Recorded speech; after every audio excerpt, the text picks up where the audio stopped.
Back again, Chef's Kiss. It's Pete and John. What's up, John? What's up, buddy? You gonna take that call from your wife or what? I'm not. She just called like as soon as I press record. Be like, I got a honey, call. priorities, the pod. I mean, Come on. yeah.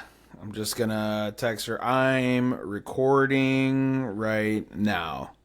Just started. So, that's that. There you go. There's two rules in my house now.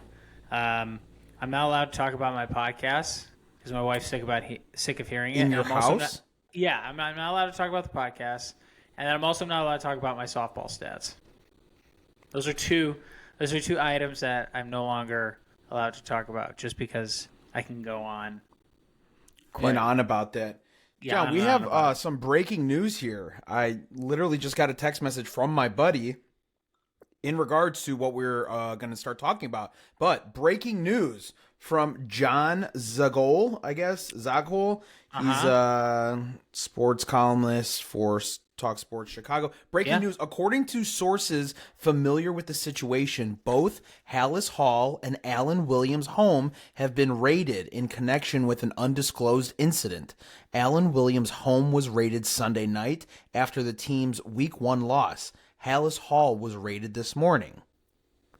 Whoa. What is this in regards to? What does raided mean? Like stolen? Like people stole stuff? Oh my gosh. I'm reading some of the comments here, and I don't want to get too far ahead of it, but it looks like possibly the FBI is involved about something on his computer. Hearing some other guys are saying hearing similar reports. I got to see if we can find anything on Alan Williams. Man, the hits just keep on coming for the Bears. Matt Eberflus won't say when or if the Bears defensive coordinator Alan Williams will return.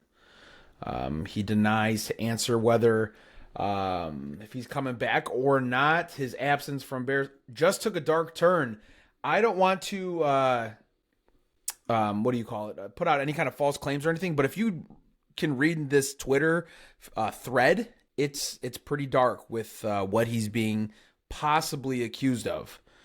But obviously Hallis Hall has been raided, and his home was raided. FBI possibly getting involved, so you can kind of put some things together as how serious this is. But that's incredible, incredibly weird. Hopefully we'll get some more information on this as it's developing. John, you can let me know if you see anything else. Obviously, I'm reading like all the tweets. I'm trying to figure out. Yeah, but I mean, maybe it has to. No, that's not funny. John, our first topic. This is obviously. I mean, this just took me by surprise. So I'm sorry if I'm a little off here, but well, I mean, it parlays perfectly in what we're talking about. It's the Chicago Bears debacle. It's getting worse as which I didn't think was humanly possible. I did not think this Bears situation could get any worse. And then this Alan Williams news breaks, and now the FBI is involved. Not great. Not great if you're a Bear fan. We didn't have high expectations, but this is considerably worse. So there's a lot of stuff to talk about. This is the second breaking news from the Bears today. Yeah. I mean, we saw the quotes and the presser from Justin Fields. That was, the biggest news as of 5 minutes ago, and now we have this. So the presser with Fields talked at length about it. It was actually on a family text thread. And he essentially said, not feeling like myself. I know how to play this game. I've been very robotic, which is a term he used. And they're like, well, what is it? Why do you think that is? And he goes, coaching. Coaching. But he goes, I know how to play this game. And he goes, F it. I'm just going to play this game. And then in my family text thread, they were like, all right, Justin, like, let's go, speaking the truth. And then my takeaway, because he goes, so much information, blah, blah, blah. And then I wrote back, I go, takeaway, I can't process a lot of information and survey the field, so I'm just going to run whenever I want. And then the outcome of that, as we know, is a losing season. You can be the leading rusher, but it doesn't equate to wins because the NFL, if you're a quarterback, is predicated on the pocket passer. It's interesting. Like no one, Greg Olson pointed this out, which I thought was interesting. He goes, no one cares about your completion percentage anymore. It's kind of like batting average in baseball. They care about big plays down the field, deep throws. So the the equivalent of like OPS, on base and slugging percentage. Like, so what if your completion percentage is high? It's a bunch of screen passes. So it's not great in Hallis Hall. He's not doing well. It looks like a combination of a couple of things. One, poor coaching, just not setting him up for success. Two, he's totally in his head. And three, he's just limited as an NFL quarterback. He's not seeing the field. I've seen several Twitter recaps of like the whole field and him just either not letting it rip or just not seeing it quick enough. So I just think there's an issue with him seeing the field. And if he chooses to say F it, that's great. That's fine. I think that's what you should utilize him for. But his shelf life is going to be short, and it will not equal wins. So is it too early to talk about tanking for Caleb Williams? Both of these things can be true, right? I think they are. Justin Fields is not the quarterback we thought he was. And then also the coaching is terrible, okay? There's no way that you can tell me if the Bears drafted Patrick Mahomes that he would have the same career that he's having in Kansas City. The Bears kill quarterbacks. They kill them. They take them out in the shed, behind the shed, and they murder them. They murder talent with terrible play calling. We see it week in and week out, okay? This is what I didn't like, was Justin Fields calling out his coaching staff, okay? That was bad. I understand. You can't do that. You can't do that, especially when you're playing as bad as the way that you are. Yes. If you were playing better or you're making these throws downfield and we see the video of you looking at defense, reading a defense, going through your progression, and then you say that, I can say, all right, this kid's trying to ball out and he's being limited, but you are not doing that, and then you throw your coaches under the bus because you are also playing very poorly. Absolutely. Let us make that assessment. Let the media, not that we're the media, but like... We are the media. The internet is the media now, yeah, that's John. true. The internet is Hollywood now. That's pretty much it. We're big time media. Like, let us make that determination. Let us make that assessment. But you, as the quarterback and the leader of that team, you got to take responsibility. You got to take the heat when things aren't going well, and you take all the praise when things are going well. But you cannot say coaching. You cannot utter those words, and he did. It is the coaching, but he's playing like shit. He is not processing information quick enough. He's not making the right reads. He's not hitting guys downfield. He's making poor decisions. And the game looks so fast to him right now that he's just like, forget it. Like, I just want to run and be athletic and do those types of things, which is fine. That's what he did last year. And he was really successful. He's a great fantasy quarterback. But that does not equate to wins. And it shows his immaturity, yes. That he's making comments like this, because every player knows, every NFL professional knows that you keep that shit in-house. If it is the coaching, that's between you two. I think the Philadelphia Eagles do a very good job at that. Sometimes there's spats on the sideline. Sirianni comes out immediately. That's nothing you guys need to know about. You don't need to know about that. Like, that stuff stays in-house. Also, let's look at the Bears' play calling, okay? So you have Khalil Herbert, 7 carries. Roschon Johnson, 4 carries. Roschon Johnson had a 29-yard rush during that game. He got the ball 4 times for 32 yards. So you see 16 rushes here between Herbert, Johnson, Justin Fields, and Velus Jones. They abandoned the run and now are leaning way too much on Justin Fields, who is very limited, to a team who had the most rushing yards last season. Chicago Bears were number 1 in the NFL in rushing yards last season. Obviously you can get worse, I guess, possibly, but you can't abandon the run. A team that had the highest rushing numbers last season, you're not going to come back when you abandon the run, especially when you have a quarterback who's limited like Justin Fields. It's true, but an argument can be made that, yes, you led the league in rushing, but you also led the league in losses. So what's the goal? What's the goal? that's not a point in its favor. Oh, we want to get back to running the ball. Well, that didn't work last year. In fact, it didn't work at all because you were the worst team in the league and you got the number one pick. So how often is Justin Fields throwing you out of a deficit, though? He's not. Right. He's never throwing you out of a deficit. I agree. So what do you do at this point? Do you just let him run around, get banged up, win 3 or 4, maybe 5, 6 games? You miss out on Caleb Williams. What do you? There's no good situation here. You missed on Fields. He's not the guy. You can run the ball as much as you want, but that doesn't equal wins. So as a Bear fan, like, what do you want to see? Can I share something with you I saw today that was interesting, and I'm trying to figure out what I think of it. Okay. Justin Fields through 27 career starts. Gives his completion percentage, passing yards, rushing yards, combined touchdowns, passer rating, turnovers. Okay?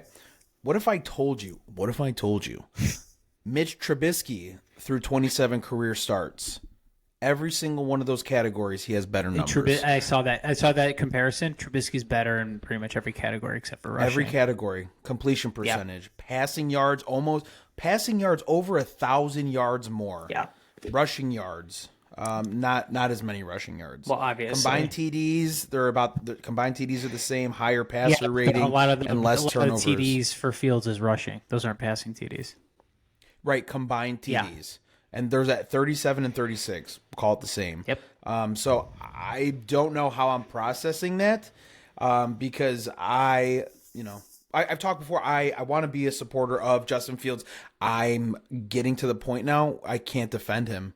When you watch those games and how long he's in the pocket and there is no plan and, he's missing 5-yard outs to DJ Moore. Simple. And he's got 5 yards too. Like the offensive line, I know the offensive line sucks, but there are times, again, I've seen it. They've shown clips on Twitter. Like they're like, this is ample enough time to make decisions. Like the offensive line is holding up and he's not seeing it or he's not letting it loose. Or if he's not seeing it, then he's not running.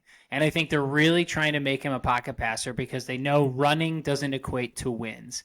So I think now, going into week 3, if you're the Chiefs, after hearing what Fields said, regardless of what play comes in, Fields is completely saying, I'm going to abandon pretty much everything that the coaches have told me about checking down reads and things like that. And I'm going to use my athleticism and athletic ability to make plays. And Kansas City's like, great. You do that. We're not going to let you run. And we'll take our chances with you throwing on the run or trying to make plays because you also haven't proven that you can really do that either. So I really think, they weren't expecting to win this week, but I think Fields really should stick to the plan and really try to figure out to be a pocket passer, because if he just resides himself to do what he did last year, it's great. You have 1,000 yards rushing. What do you have to show for it? Nothing. Mm-hmm. And you're severely injured at the end of the season, and you're going to have a career of 4 to 5 years. So the smart thing for Fields to do, in my opinion, would be to shut up. Stop blaming the coaching, be a leader, keep your mouth shut, and work on some of these things. If you want longevity in this career, it's not through your legs, okay? That's not, it's through your arm, and it's right here. It's between the eyes.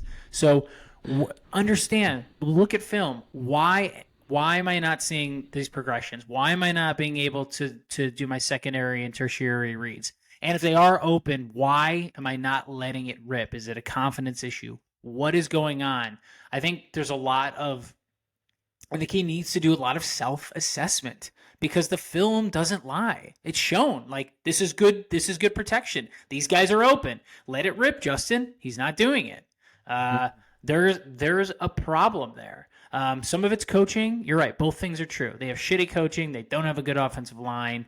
Their defensive coordinator is in hot water right now. It's a complete shit show at Hallis Hall, but he is not executing, and he is and there are opportunities for him to do so, and he's either incapable of doing it, or he's just choosing not to because maybe he feels like this coaching or this strategy is taking away his athletic ability, which it is. But I think the coaching is trying to preserve him because he barely was held together. You saw him at the end of last season. It was a freaking nightmare. He could barely walk. So I think they're thinking of him. We know how he is outside of the pocket, rolling to the right, rolling to the left. He's highly more successful out there. To get to your point briefly, John, about the whole Caleb Williams thing, I don't need to talk about it too long, but I don't care to get another great quarterback until the coaching is fixed, until they sell the team. I don't believe it's ownership. That the ownership will do anything. If you gave them Patrick Mahomes, if you gave them a generational quarterback, they would murder them. They would kill them. They would shoot their confidence. They would do everything to make sure that they just wouldn't succeed in any kind of offense that they ran. So until that happens, I the whole tank for Caleb Williams, I don't care because they will do the same thing. I don't know how good Trubisky could have been. I know he wasn't that great. He only played 13 games in college. I don't know. I thought Justin Fields was really good. He went to a national championship in college. He looked awesome at Ohio State. He also had some of the best receivers in college football, like several of them. I understand. It's just I don't see anything happening until the house is cleaned out. I know, and that's never going to be the same thing over and over again. They're never going to sell the team. Ever. No, the McCaskies would never let that go. There's no reason to. But my thing is, why not? I mean, I keep using the Cubs and Tom Ricketts, but like, he finally got an owner that wanted to win, and he found someone in Theo Epstein that was able to build a team. Why can't the McCaskies find someone who knows what they're doing? Bro, because they're old people. They're just old people that are stuck in their ways. They're not going to try anything new, that's anything what starts. innovative. Ryan Poles clearly doesn't know what he's doing. It's like, get someone in there who knows what they're doing. But I think you're right. I think they don't know what to look for. They have absolutely no idea, and they're never going to sell the team, which sucks. Like, why be a Bear fan, dude? If let's say hypothetically, I grew up in Chicago, and let's say I wasn't a Packer fan, I would have fucking bailed on this team so long ago, and I wouldn't care. I wouldn't have cared. People are like, "Oh, you're a bandwagon fan." I'm like, this organization is trash. If the ownership makes absolutely no effort in trying to make a quality team and putting the right pieces in place to do so, I'm not supporting this team. I'm not watching them. I'm not buying their merchandise. I'm not doing it. I would have bailed so long. That's what I appreciate about Philly and this whole culture of people that live here is they don't blindly, love their team. They will boo their team when they suck. The Bears are there. You're not making shots. The Bears are starting when you're not scoring. They will boo you. That's not what it's. They have an expectation from their team, and they'll let you hear it. So, and you know what? I see the comments on Twitter, and they're like, if you bailed on this team in week 2, you're not a fan. Fuck you, dude. You're a loser. You're an idiot if you think this is going to turn around magically. You're not old enough to know how this has gone for the last 30 years. You're just ignorant. So, no, that doesn't make you're a bad fan. Fuck that team. You're not doing anything to win me over as a fan, to get my 3.5 hours on a Sunday to watch and support your team, buy your merch. Get out of here. Yeah, and it sucks because it's the only game that's on at 3:30 in the afternoon. It's Bears Chiefs, and I'm gonna have to watch it, and it's just gonna be a nightmare. All right, John. I'm so sorry, dude. I'm sorry. This is another. I mean, after week 1, I mean, 2 weeks into the season, we're talking about tanking for Caleb Williams. Like, it's such. It'll continue to happen. It's such a long season, but it's just such a bummer for Bear fans. I mean, I have friends and family who I care about, and it just bums them out. Do I have fun as a Packer fan making fun of them? Yes. Do I do it incessantly as much as I possibly can? Yes. It's hilarious, and it's fun, and it's entertaining for me. But there is another part of me that does genuinely feel bad for them because it sucks. It's such a bummer. They get so excited for the NFL season, and then by week 3, it's like it's just like the ultimate depression. I feel bad. So And the front offices, they have a lot of issues. So outside of Jason Kelce and DeAndre Swift, there's another Kelce Swift storyline that people are talking about, John. rumor has it that Rumor confirmed. by Jason Kelce that Travis Kelce and Taylor Swift are dating. Brothers of. I'm trying. So, what is the next song on her breakup album, or will this relationship stick? Knowing her history, conventional wisdom says absolutely not. But we'll get some great content out of it on her next album. Best case scenario, she is a huge distraction for him, and the Chiefs tumble without Travis Kelce because we know how important he is to that offense. Saw it in week 1. We understand it's just week 1, but Patrick Mahomes without Travis Kelce, that is a different Chiefs team. We all know it. We all seen it. So, best case scenario, Taylor Swift, huge distraction. Number 2, they are not. Okay, I know we talk about sports, but this is like pop culture. They do not look like a good couple. Okay, Travis Kelce is more edgy. He's his stylistic is a little, it's different. He's not the kind of soft-spoken, creative, twinky kind of guys who she would go for, right? I'm surprised. She dated all the skinny little twinks. I'm surprised she's into him. Like that, I'm surprised that Yeah. I totally understand why he would date her. Totally get Travis Kelce. But like I don't know what she sees in him. Like I'm surprised of like considering her history, John Mayer, Right. several other Twinky people. guys. Yeah. Skinny little twinks. Hairless. Yeah. Maybe she's maybe she's like, all right, this hasn't worked in the past. Let me try something new. Yeah, I think PR, not saying it is a PR stunt, but it definitely does play a role. I think that really adds value. And obviously everyone's talking about it. We're talking about it. People will fucking flip out if they see her at a Chiefs game. Like if she's in some suite, people are gonna go nuts. I posted that. I posted a video of Brittany Mahomes freaking out when she was in the family suite. Dude, that could be the reason of the breakup. Is like how annoying Brittany Mahomes is. My God, jeez, I wouldn't be able to I wouldn't be able to hang out with her for more than 5 fucking minutes.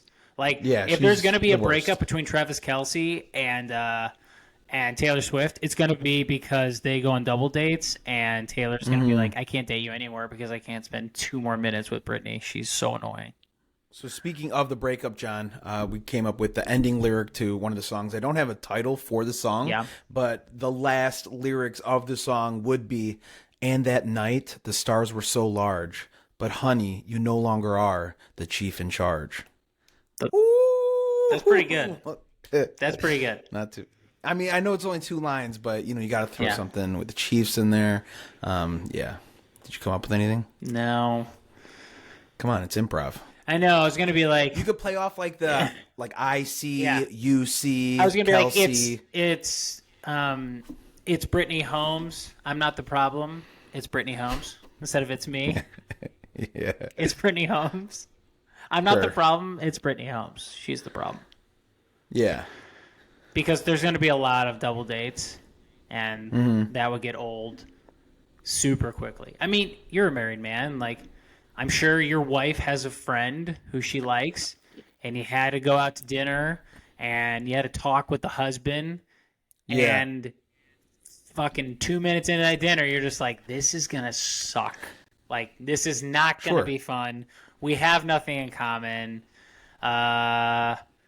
They treat you like little kids when they get like their husbands together. Literally, word for word, this is it. It's, oh, hey, he likes baseball too. And like, I'm like, I don't fucking care. Like, who cares? He likes baseball. I like baseball.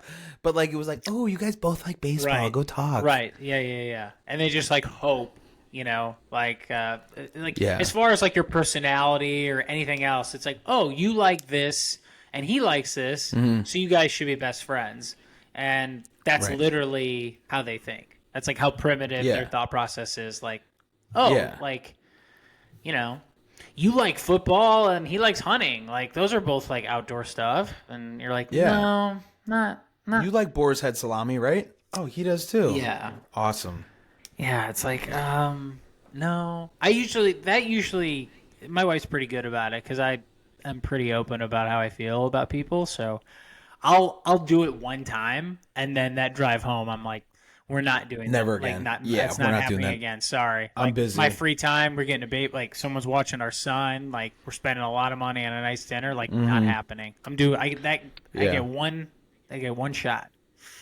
Yeah, I always blame it on work. I'm just like, yeah, I'm working. I got stuff I got to get done. So I it's try, always a but good like there's excuse. certain times where I'm like, it doesn't happen often, but with the time it does, Sure. it's like, oh god. So John, you know who is a cool guy? Is Deon Sanders. He's Prime, probably the coolest guy. Coach Prime. Yeah. All right, so John, is he good for college football? well, that's the question. So, is he good for college football? So, for those of you who have been living under a rock, he started at Jackson State, a historically black college, won a couple championships there. Brought his two sons. One of his sons is a quarterback, with the other son, I think, is a corner defensive back. Brought them over to Colorado, and his first day at Colorado, he came in and talked to the team and said, "Listen." Because now they have the transfer portal, they're like, I'm bringing in about 54 of my own guys from Jackson State, and a lot of you guys are not going to be playing on the team. So if you guys want to transfer, feel free to go. But I kind of already know who my team, like what my team is, which seems a bit harsh coming in hot, just saying like a lot of you guys aren't going to have jobs. So if you guys want to transfer, go ahead.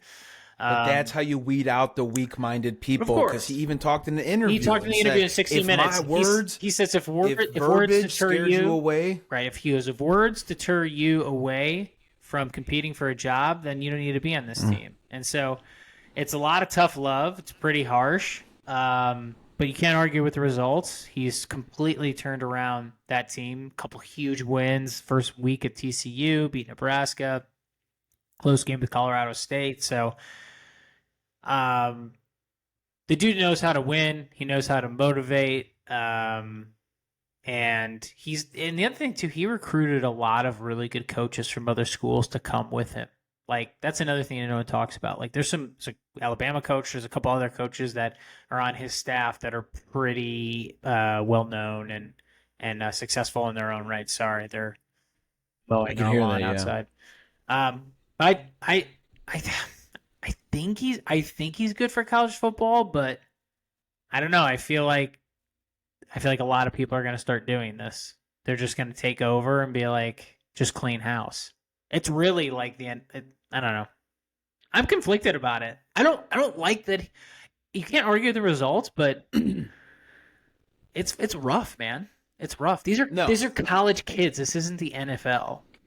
No, I thoroughly disagree with you on this whole thing. I think he is great for college football, right? What does everybody talk about? I don't even watch college football. I started watching college football this year. Who do I watch every Saturday? Colorado. So BetMGM said more bets were placed on Colorado games than any other NFL team. It's not even close. Merchandise sales have gone up 800% for Colorado. Yes. It's crazy. John, for the school, I think $18 million is what they got their first home game. Yeah. It's now one of them. It's the most expensive college ticket to attend a game. It's like $300, $400 for students to get like a ticket. It's crazy. The prime effect is real. Yes, he brings exuberance, excitement, quotes. He's highly quotable. Clips. He goes viral. Like that is the guy you bring to a failing team, and he turned them around. They haven't lost yet. Granted, here's the thing. Okay, so I think he is great. He is great. He brings money to the college who wasn't bringing in money, and they hired him without having that money. Did you know that they didn't have the money to pay him? Because they knew what he was going to bring, which is awesome. I think that's awesome. Taking it hitching your wagon onto a horse. Here's what I think though. There was a recent clip that just that got circulated about his sons and him talking about going to the NFL, and he said next year, no, you're not going to the NFL, because he knows he has what is it a 10-year contract? I don't know how long his contract is. He's been rumored as being the next coach of the Dallas Cowboys. I don't believe that. But I know that once his children and his group of kids leave, Colorado is going to go significantly back to where they were after his guys leave. I agree. So that's why I think his children, he wants his kids, you're staying there. We're going to win. We're going to win this year. We're going to win next year. And then once they leave, I think then it's going to be very different when you're dealing with a different group of kids. But everyone wants to come play for him. So the recruiting is going to be insane. But what you said about him being an NFL coach, I know he came out and said, I do not want to coach NFL players because I can't motivate rich athletes, guys who make a lot of money. He can motivate college kids. And I think that's why Nick Saban and Urban Meyer were successful in college, but they weren't successful in the NFL because they can motivate college kids, but you can't motivate rich athletes who are grown men. Does that make sense? Yeah. That brings me to an interesting question then. So that's really what Saban does well. You know, that's really what Deon does well. So what are the attributes? So those are the attributes that makes a successful college coach. What are the attributes that makes an NFL coach successful? Like why? What are the attributes that make the NFL coach? Yeah, successful. Like, okay, so we just pointed out, like, okay, the ability to motivate young players. You know what I mean? But in the NFL, that would be for college right? players. Excuse me. But in the NFL, you got a bunch of rich players. So how do you have success in the NFL? What are the attributes that you need to have? Like, why is Belichick so successful in the NFL? Why was Saban so bad in Miami and he was amazing in Alabama? It's because he couldn't motivate. He couldn't dictate. He couldn't control everything that was happening in Miami. You know what I mean? If you're paying a guy $18 million a year and he sucks and you don't think he should be a starter, too bad. The owner's paying him $18 million. He's going to play. So the NFL is also very different from college, of course, right? Why is Belichick super successful? Why is Sean Payton successful? What are some of the attributes that you think these coaches have if you can't strike fear in these players who are making multi-millions of dollars? What do you think it is? I don't know. You have to. I obviously don't know. We haven't been in the NFL in years.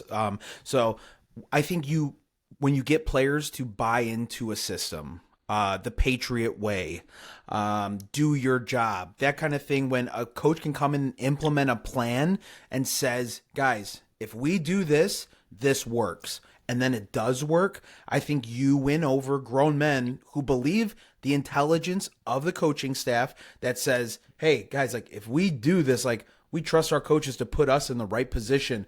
Like what we saw with like, even in the Super Bowl, that those little sweeps that Andy Reid ran against the Eagles that got them wide open. They saw that it happened in like week 4. They knew they were going to be susceptible to that. So little things like that, I think, help win over a locker room to say, like, guys, we know what the fuck we're doing. We're going to put you in the best situation possible for us to succeed. Yeah. And if a team sees that happen week over week or, season over season, I think you get respect. That way you don't have to hoot and holler. I don't got to motivate you. I just tell you, guys, this is what we need to do. You didn't do it. You missed your assignment here. This is why we suck. This is why this happened. And I guess that would be my guess. Yeah, I agree. And I think coaching is more important in football than any other sport. I think head coaching, is really, really important in football. I think you really... Head coaching? More so than like an offensive coordinator, defensive coordinator? Football in general, like the coaching in football. And that includes head coach, offensive coordinator, defensive coordinator, schemes, being able to make adjustments. Baseball, I think, is... more front office. You need the horses and you need the right players and you need a lot of them. A manager, I think, can equate for 3 or 4 wins. A bad manager can definitely have a negative effect, a huge one. But a good manager doesn't, you could run the 27 Yankees out there and they're going to crush anybody that you have. Same thing with basketball. You have a couple stud NBA players. They can take over a game. I think coaching. So coaching really matters, and I think you really see it in the NFL. And I think that's why Belichick is so good. He's so prepared. He always talks about the war, the war is won, or the battle's won before the war or whatever. Like basically like we're prepared for everything. We know what they're going to run. We know when they're going to run it. We know, like that Chiefs game in the 2019 AFC Championship. They're like, Tyreek Hill's not going to beat us. Like, that's not going to happen. We're going to put 3 guys on Tyreek Hill. and he's not going to beat us. Right. Taking away your best asset, doing the little things like that, and getting the most out of your players. Like Wes Welker and Danny Amendola and all these types of guys for the Patriots. Brady even too. Like just understanding, like being able to draft, recognizing talent, and utilizing them in the correct scheme. Like creating a scheme and then having those players fit in there. I think that's what Belichick does the best. He creates a scheme, and then he's not looking. That line from Miracle, Herb Brooks with Kurt Russell. Yeah. He goes, remember that first practice? And they're like, you just cut, 25 of the best hockey players in the country. And he goes, I'm not looking for the best players. I'm looking for the right players. And that really makes me feel like that's exactly Belichick. Belichick is looking for the best players. He's looking for the right players that fit in his system, that does what he needs to do to win against this particular team. And he's so good because his strategy and scheme is vastly different depending on who he's playing, who's injured, who's playing right now, and his adjustments are incredible. So I think coaching is really the most important part in the NFL, and I think that's why Justin Fields partly is not having success in the Bears. They're just a debacle. They're not good on defense either because their coaching is really poor. But I also think he's limited as well. So yeah. Going from bad teams to good teams, we're going to talk about the Cowboys. So I know you said overrated. Don't believe the hype.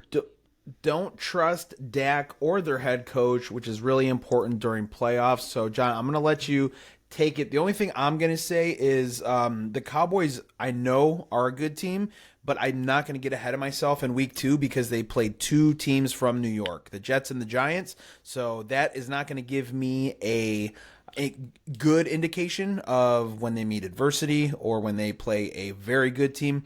So yeah, I'm excited for them to play thoughts. the Eagles, but the Jets are pretty much a non-factor now without Brady. They're not going to be able to compete in that division.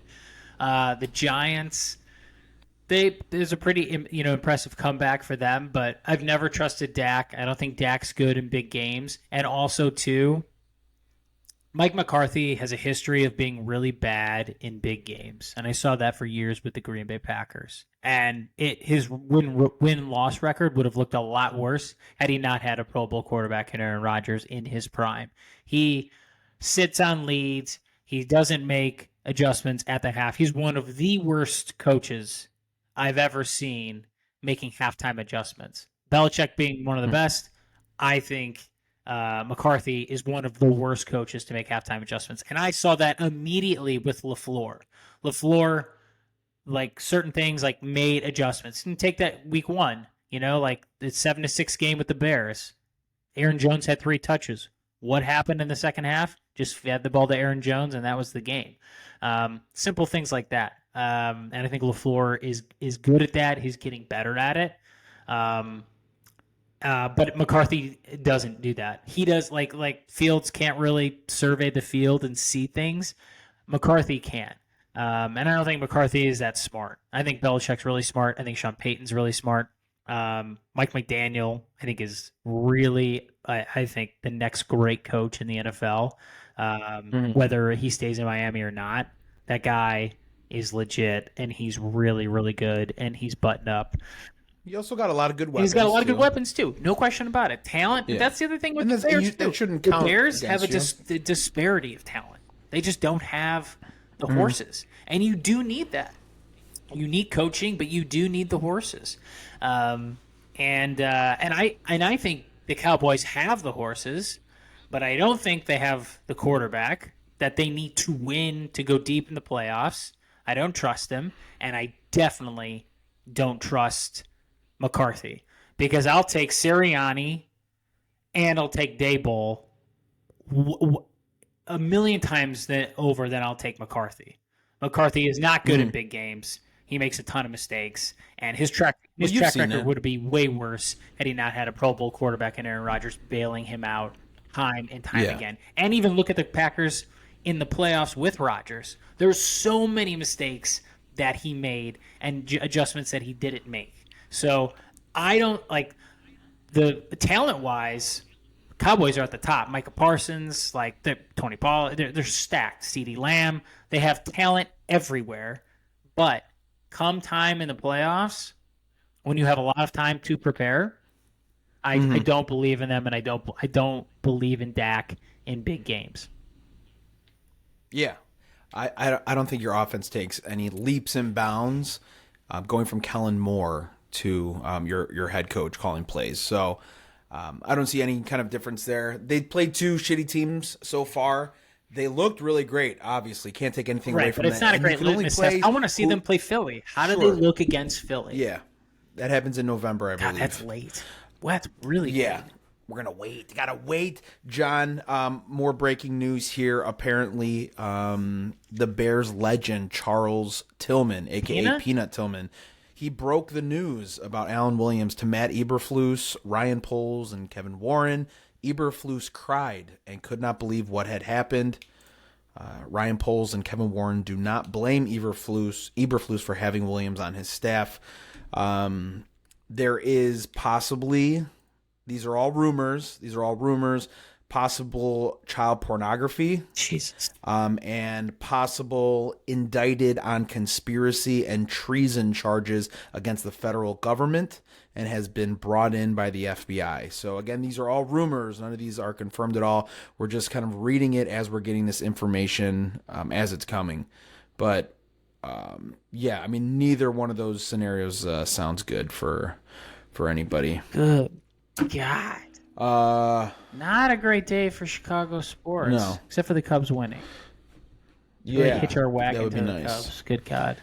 John, we have last thing I think is the biggest underdogs this week. Week 3 is about to start tomorrow. Biggest underdogs. We have 3 of the shittiest teams going up against 3 of the powerhouses. Yes. We got the Chicago Bears plus 12.5 against the Chiefs.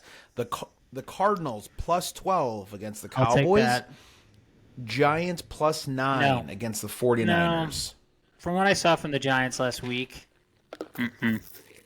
no. Mm-hmm. And the way that the Rams came back in that 49ers game, I'm not. I'm in on the Bears plus 12.5. I'm in the Cardinals plus 12 versus Cowboys. Not in on the Giants plus 9. In fact, I think I think the Giants. Is that in San Francisco? I believe so. Still, I made a video earlier for work. I believe so. It was. I'm not taking that one. Dable again. Talk about Dable. Dable's another guy who's a really smart coach, a guy who studied under Belichick, and a guy who's really good at making halftime adjustments. Really good at making halftime adjustments. Yeah. Obviously down 20-0, came back and won. But even when the Packers played them last year, like against Rodgers, the way he used Barkley in the Wildcat and exposed LaFleur and the Packers' inability to stop the run, which they still have an issue with because they were up. They blew a 24-12 lead against Atlanta last week. He's really good at making halftime adjustments. I really believe in Dayball, and I really believe in the Giants. The Giants are a tough team. So plus 9, I'm not in on that. But the first 2, yes. I think the Chiefs are going to fucking smoke the Bears. I think Fields is going to be running everywhere, and I think he's going to get pounded. And I don't think it's really going to yield any points. It'll yield a lot of fantasy points, but not actual points, and certainly won't yield a win. And the Cardinals are just in complete disarray. And if that game's in Dallas, I think they crush them. Looking to put in a teaser here. Why is this being difficult? I'm looking to put in a teaser. Let me see what it's going to come out to, because what I would do would tease all those games and just tease those numbers down, because I have no faith in the Bears, the Cardinals, or the Giants. I have a little bit more in the Giants, but definitely not the first 2. Oh my God. At home, I believe the 49ers have covered 7 straight at home. Like I said, I made a video earlier earlier with some statistics. You're talking about the Bears not having their defensive coordinator, right? Oh, yeah. I mean, it looks like he has some... the Bears don't look great, and now they don't have their defensive coordinator, and their quarterback's basically telling the public that he's going to go rogue. Like, Good luck against the defending Super Bowl champs. You can get this at plus 160, okay? You got the 49ers down to -4, okay? Yeah. You can get the Cowboys to -5.5, and you get the Chiefs to -6.5. Tell me who loses that. Those are all pretty good. All under a touchdown. Under a touchdown. I don't know. What do you think? I'm done betting on any kind of Bears games for them against them. I'm serious, dude. They're on the no bet list. I will have no. Why are they on the no bet Bears list? Just games. because it just pains you to bet on them? Double time. Yes, John. You lose And money, you lose and then time, you're watching. And you got to watch the game. Yeah, and your I get time, it. and I feel like a loser. So no, I'm not messing with losers anymore. I bet on good teams, and I bet against losers. So I'm not messing with any of that. I would not trust the Bears covering a touchdown against the Chiefs. Get the fuck out of here. Cowboys to win by 6 or more against the Cardinals, and then the 49ers at home against the Giants by 4. Dude, I just don't see how that loses. I'll take +4 At plus 160. I just don't see. I'll take that. I mean, that looks like easy money. I'm gonna save that. I'm gonna put something in there. All right, John. You got anything else for me? That was it, man. Other than a little baseball news, the Tampa Bay Rays announced they'd be opening up a new ballpark in St. Petersburg in 2028 as part of a $6.5 billion development project. And I'll just share it with you because it looks pretty sweet, if I do say so myself. Where is it? Here we go. I mean, that looks super dope. That place looks awesome. I'm trying to boost it, but I don't know if I can. St. Pete is also an awesome downtown area. Yeah, and that my stadium in-laws had a place down there. Sick. Yeah. And they're trying to do like a ballpark village, like the Cardinals, like build a bunch of stuff around it, which I think is a great way to get the community involved. Also, they have such. Well, you have an exciting That's the team. other You thing, should too. It's absolutely do that. They have such a great product, and they're always good. So yeah, this is like the last piece of the puzzle, and then I think you're going to get a ton of fans. I think you'll get a lot of families bringing people down. Tropicana Field. Who wouldn't want to hang out is there? Depressing. It is dark, and it is depressing. Dumpy. Yes. Look at the light. Look at all the bright light. Like, this is what I'm talking about. You know what I mean? Who wouldn't want to hang out there on a 105-degree day in the middle of July? Absolutely. I think this is the smartest thing. I'm so happy it got done. The Rays are freaking awesome, and they definitely deserve this considering how successful they've been with like little to no payroll. So I think it's awesome. Yeah. Good for them. Good for us. Good for everybody. For sure, man. Cool, man. I think that'll do it. All right, buddy. Well, we'll talk next week. It's not going to be great for the Bears. Packers play. Who plays on Thursday? Actually, it's a pretty good game. Next week's Packers-Lions, which I'm so pumped about. I'm having a buddy come over for the Thursday game. Yeah, Packers-Lions next Thursday. Oh, nice. nice. Be sick. This Thursday game is actually really good. Giants-Niners. Giants. It's going to be awesome. Oh, okay. It'll be great. And it's in Levi Stadium. Yes. So we'll see. Hopefully, dude, it would be hilarious if the Bears beat the Chiefs. I mean, it's not going to happen, but like next week could be really, really fun. Or it could be like they lost 40-0, and we could talk about like how worse it's going to get. There was a statistic that said teams that didn't cover and lost in weeks 1 and 2. I think it was like over 70% of the teams end up covering in week 3. Yeah. Again, this was some dude on TikTok. I don't know. I'd have to double check those numbers, but keep an eye out for teams that didn't cover in the first 2 weeks to cover in the second. But yeah, man. 49ers roll that game, by 100. The way. Giants, I think they get shit down. We'll see. We'll see. Yeah. All right, buddy. All right, I'll talk to you next week, man. Sounds good. Peace.